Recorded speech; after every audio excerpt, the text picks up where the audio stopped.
going on, everybody? Today I had to come outside because after what seemed like a month of bizarre blizzard weather out here in Illinois, we're finally starting to see some sun. We're starting to see some grass. I can actually see the grass. It's amazing. So I had to take a trip outside of my bedroom and talk to you guys outside here in a park where I spent countless hours as a child, and it just feels great to be outside. This video is the February review. This is a series of videos where I talk about the most important things I learned each month.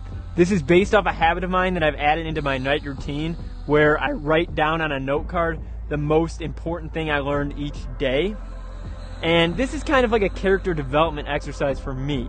But I really encourage you guys to become reflective of your own life, and please let me know what you like or don't like about these ideas that I give to you, because if you don't let me know, then I'm really just out here talking to myself. And if you know me, you know that I do like to talk to myself, but you know, sometimes I'd like to talk to other people. So please let me know. Start a conversation in the comment section. So instead of choosing 3 note cards like I did in January and just kind of talking about each one, what I did this month is I read through every note card I wrote down and really reflected on them and separated them into 3 main themes. And today I'm going to talk about those 3 main themes. The 3 themes are stress and anxiety, desire, and original thought. So if you're someone who gets stressed, if you're someone who has desires, if you're someone who actually thinks, you might actually benefit from listening to this video. I don't know if you will, but just check me out. The vast majority of my note cards were revolving around the topic of stress and anxiety, so I'm going to spend the majority of my time there. I don't really know exactly why I wrote so much about stress and anxiety this month. It's probably because I started to kind of feel like a hypocrite. Let me explain. I started to feel like a hypocrite because out on YouTube I preach self-awareness to you guys, and yet part of me sometimes feels like I don't even know who I am. Like I can see my life heading in so many different directions. This channel is my way of taking the step in the right direction towards my goal of helping people become healthier, more aware, stronger, better people. And yet I still feel this fear and this anxiety about the future. And I know that this factor, this basis, is part of my anxiety right now. And I am determined to overcome this aspect of my psyche, because I really don't think anxiety is something we all have to deal with. On February 16th, I wrote, "Deep inner beliefs and perspectives drive our outer behavior. Your inner why, which is your reason for doing things, it's the basis of discipline. Inner conflict is the basis of anxiety and nervousness. Chop at the roots, tackle at the legs, meditate." So what I mean by this is we cannot solve an internal problem like anxiety with external solutions. And we externalize. Let me tell you, we externalize. We externalize not only in how we view our anxiety, but also how we respond to our anxiety. We externalize in how we view it by telling ourselves a false story.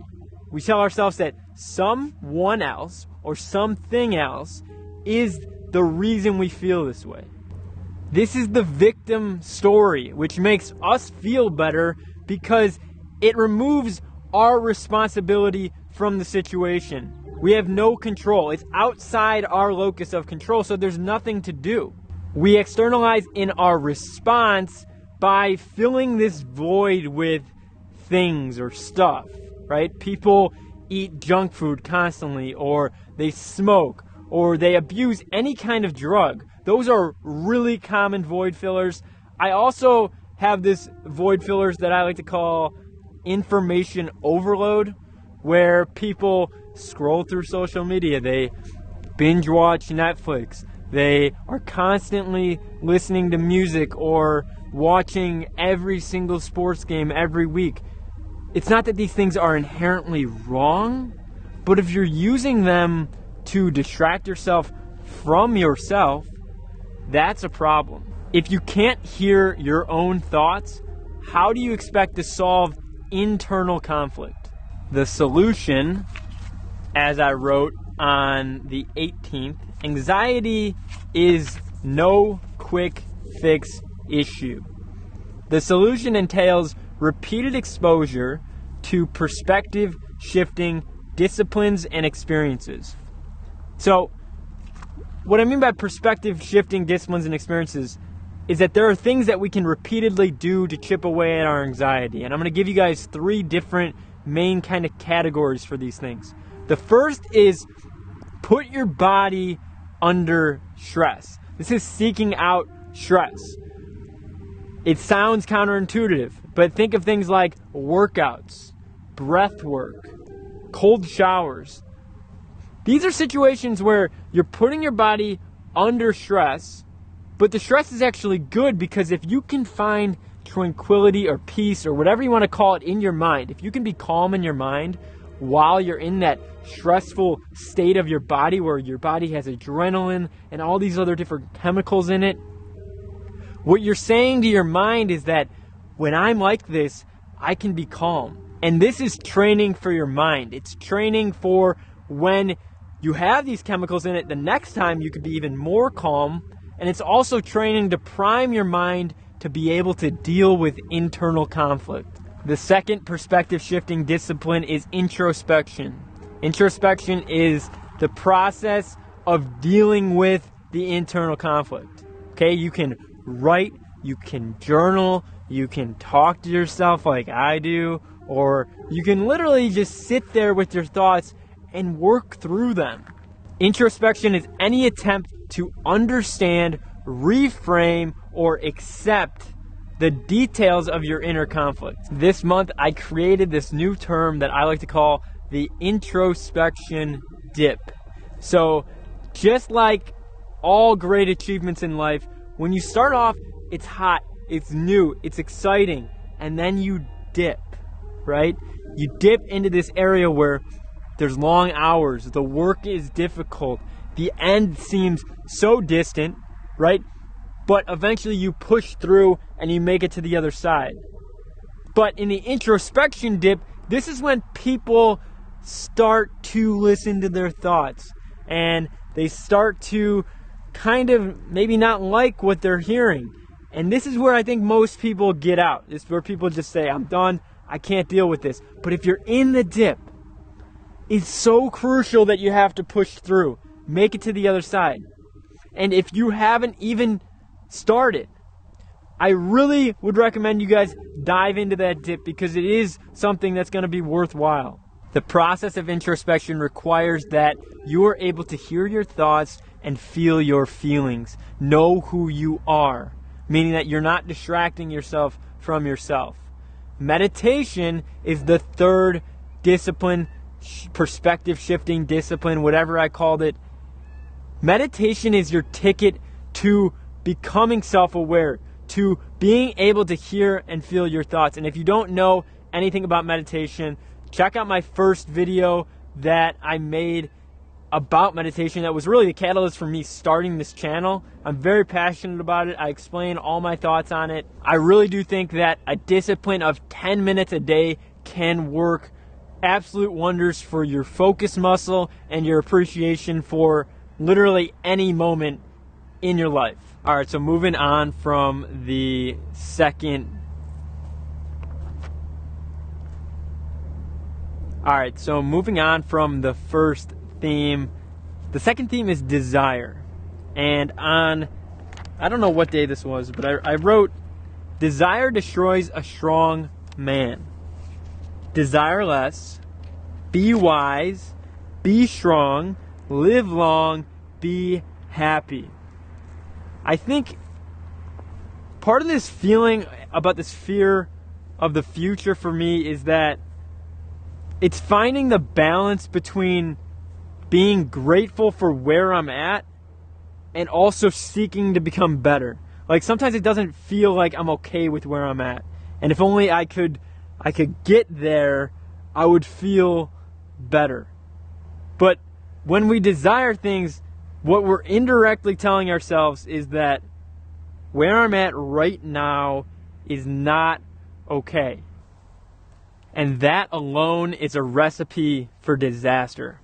On the 25th, I wrote, be okay with where you were at. Be okay with not knowing for sure. Fall in love with the beauty of growth. If you're never okay with where you're at, you're always going to be let down when you get to wherever you're going. And the thing is, if you're never okay with where you're at, you're also way less likely to even get to wherever you want to go. Because wherever you want to go, it's still going to be you that's there. You're still going to be wherever you're at. Alright, I'm in a new spot, so obviously that should be a good indication that this is the third main theme. Original thought, original thinking. On the 21st, I wrote, a big flaw of man is to take a powerful man's word as true without even knowing how the thing the man's word describes actually is. A big flaw of man is to take a powerful man's word as true without even knowing how the thing man's word describes actually is. And then I wrote, I do this. I've had this feeling that some of my beliefs aren't even really mine. Like on some level, I've just accepted what some powerful dude or some influence has told me and then just accepted it. You know, in starting this channel, I'm starting to really realize the power of original thinking. I mean, these videos are literally me pulling thoughts from my stream of consciousness, putting them on paper, and then explaining them to you guys. I'm starting to actually know what I think. But I don't think that knowing what you think is the only thing there is to do. Obviously, that's a great first step. Because like I said earlier, I think a lot of people are distracting themselves and they really could benefit from learning what they think. The second step is to determine why you think that way. How you came to that conclusion. Do you just accept what other people you admire have told you? Ask the second question.